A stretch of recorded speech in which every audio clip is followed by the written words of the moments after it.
عمر ابن عبدالعزیز ته وایي چې بچو دپاره د اختر نوي جامې پکار دي. وایي دی چې خپل جیب ته وکتل وي چې کومه تنخواه ماته میلاو شوې وه خو په خوراک او څښاک کې ختمه شوې ده. لهذا زه ځم حاسب او خزانچي نه مطالبه کوم چې ماته څه قرض راکړي. چې کله خزانچي ته ورځي هغه ته یې ماته څه قرض راکړه، زما د بچو د اختر جامې نشته.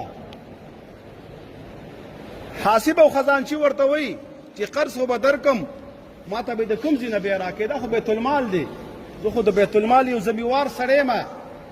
عمر ابن عبدالعزیز ورته وایي چې زه به په آینده کې تنخواګانو کې لږه لږه حصه در کومه. حاسب او خزانچي ورته وایي ته ماته دا ګارنټي راکولی شي چې به ته به د دې امت مشري او خلافت وکړي او ستا عمر به دومره زیات وي، آینده میاشت به ستا عمر وي، دا ذمېواري راکولی شي.